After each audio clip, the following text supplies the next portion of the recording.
They'll call you ungrateful, selfish, even arrogant, all because you dared to want more. More from life, more from yourself, more than the world told you was enough. But here's the truth. Settling isn't noble. It's quiet self-destruction. If you're done apologizing for your ambition, this is for you. Some people shrink their dreams to fit their surroundings. Others grow their surroundings to match their dreams. If you've ever felt guilty for wanting more impact, more freedom, more fulfillment, it's time to stop. Not only is that desire natural, it's necessary. Here's how to own your ambition without apology and build a life that matches it. Number 1, wanting more doesn't make you ungrateful. Expanded 500 words. There's a dangerous lie that many of us have been fed since childhood. If you want more, it means you're not thankful for what you already have. That wanting a bigger life is somehow a slap in the face to the people, the opportunities, or even the luck that got you to where you are. But here's the truth. Wanting more doesn't make you ungrateful. It makes you aware. You can be deeply grateful for your life and still feel a fire in your chest that says, this isn't it. There's more for me. That fire isn't greed. It's growth. Gratitude is not a ceiling. It's a foundation. Think of it like this. If you plant a tree in your backyard, you're thankful for the seed, the soil, the water, and the sunlight. But you still expect that tree to grow. You don't stare at the sapling and say, this is enough. Don't get any taller. No, you want it to become what it was meant to be. The same goes for you. There's a difference between entitlement and aspiration. Entitlement says, I deserve more without effort. Aspiration says, I'm willing to work for more because I believe in my potential. If you're watching this, chances are you're not chasing more out of ego. You're chasing it out of alignment. You're tired of playing small, tired of making yourself fit into boxes you've outgrown, tired of waiting for permission to live fully. That's not ingratitude. That's courage. And let's be honest, sometimes people will try to use be grateful as a weapon. They'll say it to keep you from rocking the boat, to keep you from outgrowing them, to make you feel guilty for daring to want what they never had the guts to pursue. But their comfort zone is not your finish line. You don't owe anyone an apology for choosing progress over complacency. In fact, the most grateful people are often the most ambitious. Why? Because they see life as a gift, one too valuable to waste in mediocrity. They want to use every ounce of their potential, every drop of their energy, and every breath they've been given to create, to serve, to expand. Gratitude says, thank you for what I have. Ambition says, let's see what else I can become. You are not selfish for wanting more. You are not ungrateful. You are simply awake. Awake to what's possible. Awake to what you're capable of. Awake to the fact that settling may be easy, but it's not fulfilling. And if you feel that pull to do more, be more and create more, don't silence it. Listen to it. Trust it. It's the compass that's guiding you toward your next level. So let go of the guilt. Let go of the apologies. You can be thankful and still dream bigger. In fact, dreaming bigger because you're thankful is one of the most powerful things you can do. Gratitude isn't a reason to stop. It's the reason to keep going. Number 2, redefine enough, on your own terms expanded. 500 words. Enough is one of the most dangerous words in the English language. Not because it's bad, but because it's often misused. We're told to be satisfied with enough, that we shouldn't ask for more, that if we push too far, want too much, or dream too big, we'll be seen as greedy or ungrateful. But here's the real question. Whose definition of enough are you living by? Most people never stop to think about this. They inherit their beliefs from family, culture, media, or their environment. They're handed a script, go to school, get a job, buy a house, retire quietly, and told that if they follow it, they'll be successful. But success isn't one size fits all, and neither is enough. What satisfies someone else may suffocate you. Let me be clear. It's not wrong to want more than the standard definition of success. It's wrong to betray yourself by settling for less than what you're capable of. The idea that wanting more means you're being selfish is flawed. Wanting more impact, more freedom, more depth, more energy, more purpose, that's not selfish. That's self-awareness. Enough should feel expansive, not limiting. It should energize you, not box you in. But if you never define what your version of enough looks like, you'll spend your life chasing someone else's target. And that's a game you can't win. Because even if you hit their version of enough, it won't feel right. It'll feel hollow, like you've climbed a mountain only to realize you're on the wrong peak. Redefining enough starts with radical honesty. Ask yourself, what kind of life do I want to wake up to every day? What kind of relationships do I want to build? How do I want to feel? Physically, emotionally, spiritually. What work sets me on fire? What does peace look like for me? Write your answers down, own them, and don't edit them to make others comfortable. Your truth doesn't need to be palatable to anyone but you. When you define enough on your own terms, something incredible happens. Clarity replaces confusion. You stop comparing yourself to others. You stop trying to fit in with people whose goals don't align with your values. You start building a life that feels authentic, aligned, and deeply satisfying. And yes, your definition of enough will evolve. It should. Growth isn't about arriving. It's about becoming. The version of enough you had 5 years ago should feel too small today. That's not a problem. That's progress. So don't settle for the life you were told to want. Design the life you actually want. Define your own enough, and then build everything around that. Because once you know what you're aiming for, truly aiming for,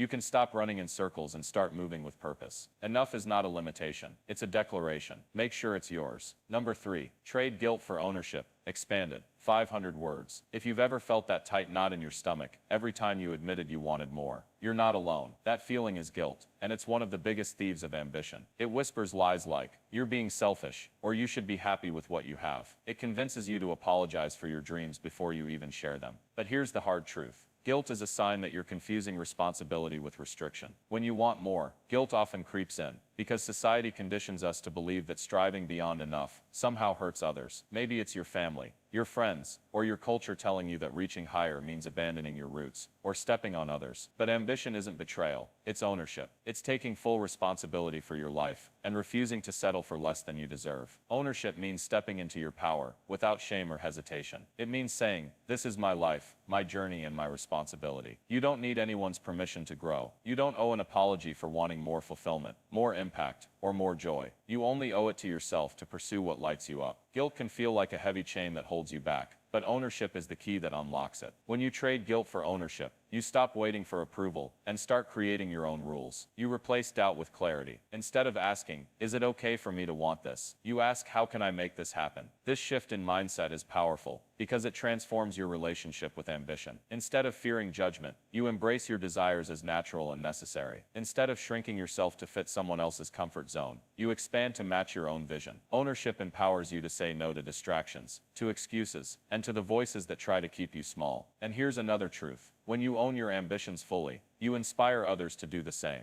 People are drawn to confidence and clarity. Your refusal to apologize for wanting more shows others that it's okay to want more, too. It creates a ripple effect, a chain reaction of growth and possibility. So how do you start trading guilt for ownership today? Begin by catching yourself the next time you feel guilty for wanting more. Pause and ask, is this guilt rooted in my own values or someone else's expectations? What would it look like if I owned this desire fully, without apology? How can I take one small step toward this goal right now? Remember, guilt is a feeling. It doesn't define your worth or your potential. Ownership is a choice, a daily commitment to yourself and your dreams. Choose ownership. Own your desires. Own your growth. Own your life. And watch how everything shifts when you refuse to apologize for wanting more. Number 4. Upgrade your circle. Expanded. 500 words. If you want to stop apologizing for wanting more, one of the most powerful moves you can make is upgrading your circle. Your environment shapes your mindset, your habits, and ultimately your destiny. The people you surround yourself with can either fuel your ambition or drain it. If your goals feel too big, or your dreams too loud, it might not be your ambition that's the problem.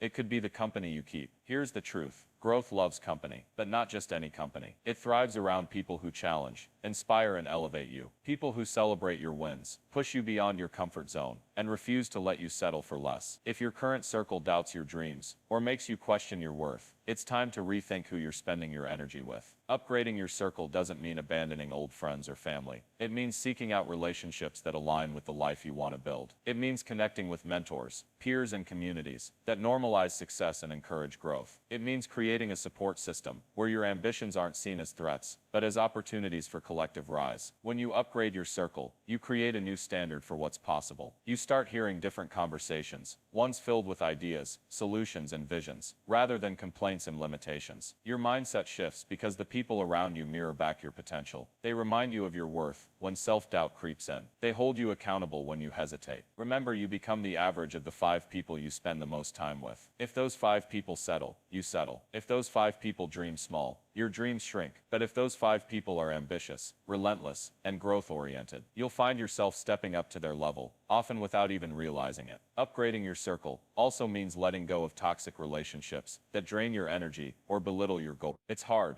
but necessary. Sometimes the biggest barrier to your growth isn't external circumstances. It's the people who don't believe in your vision. Protect your ambition like a treasure. Guard it fiercely by surrounding yourself with people who build you up, not tear you down. And here's the beautiful part. When you upgrade your circle, you're not just changing your life, you're changing theirs. Ambition is contagious. By stepping into your full potential, you inspire others to do the same. You become a beacon for those who want to rise, but need permission to believe it's possible. So ask yourself, who in my life fuels my growth? And who limits it? What kind of people do I want to surround myself with? How can I seek out relationships that challenge and support me? Am I willing to let go of people who keep me small? Upgrading your circle is not a luxury. It's a necessity if you want to stop apologizing for wanting more. It's the silent, powerful force behind every success story. If you want to grow, start by growing your environment. Because when you change who you spend time with, you change everything. Number 5. Act like the person you want to become. Expanded. 500 words. Wanting more is only the first step. The real transformation happens when you start acting like the person who already has what you desire. Here's the truth. You don't rise to the level of your goals. You fall to the level of your habits. If you want a bigger life, a stronger mindset, or greater success, you have to start showing up differently. You have to live as if what you want is already within reach. This is not about pretending or faking it. It's about aligning your daily actions with your future vision. If you dream of confidence, start speaking with confidence today. If you want financial freedom, begin making disciplined money decisions now. If you see yourself as a leader, practice leadership in every interaction, even when it's uncomfortable. The power of acting like the future you is that it rewires your brain and builds momentum. Every small choice you make, how you dress, how you talk, how you manage your time, creates a foundation for bigger change. These habits compound over time, turning intention into reality. Too many people wait for motivation or permission to act. They tell themselves, once I'm more successful, I'll be confident, or once I have more time, I'll start. But waiting is the enemy of growth. You become the person you decide to be right now, not someday. Every moment you delay is an opportunity lost. Think about it this way. Your future self is already living the life you want. What would they do differently today? How would they handle challenges? How would they treat themselves and others? Mirror those actions. Build routines that reflect that identity. This approach also shifts your mindset from scarcity to abundance. Instead of asking, can I do this? You move to, how can I make this happen? It's a shift from doubt to ownership. When you act like the person you want to become, you start thinking, speaking, and behaving in ways that support growth instead of fear. And here's the secret. Confidence follows action, not the other way around. You don't wait to feel ready. You create readiness through deliberate action. Every step forward builds belief, and every action fuels your ambition. So stop apologizing for wanting more. Start acting like the person who has it. Build the habits, the mindset, and the daily disciplines that lead you there. The moment you decide to live as that person, you'll find your path becoming clearer, your energy rising, and your potential unfolding. Remember, transformation is a process. It's not about perfection but persistence. Act like the person you want to become, and watch how your life changes. Because when your actions align with your dreams, there's no limit to what you can achieve. Number 6. Pursue more. Not just for you, but because others need to see. It's possible. Expanded. 500 words. When you stop apologizing for wanting more, something incredible happens. It's not just about your own life anymore. Your pursuit becomes bigger than yourself. It becomes a beacon of possibility for others. This is one of the most powerful and overlooked reasons to own your ambition fully. Your growth lights the way for those watching, hoping and waiting for permission to believe it's possible for them too. Think about it. Who inspired you to dream bigger? Chances are, it was someone who dared to go after their own dreams boldly. A parent, a mentor, a friend, or even a public figure who refused to settle. Their courage created space for you to imagine a life beyond the limits you knew. Your ambition isn't selfish. It's service. It's the quiet revolution that tells others, if they can do it, so can I. When you embrace your desire for more, you're not just building a better life for yourself. You're expanding what's possible for your family, your community, and even the generations that follow. Your journey becomes proof that greatness isn't reserved for a lucky few. It's for those willing to step up, take risks, and refuse to apologize for their dreams. This mindset shifts your purpose from mere survival or personal gain to impact and legacy. Suddenly your goals gain weight and meaning. You're not just chasing more money, status, or comfort. You're paving a path that others can follow. You become a role model, whether you intend to or not. And this ripple effect is powerful. Your courage inspires others to question their own limits. Your success redefines what's possible for people around you. Your refusal to apologize for wanting more breaks down invisible barriers and reshapes the culture of your circle. But here's the catch. This responsibility is not a burden.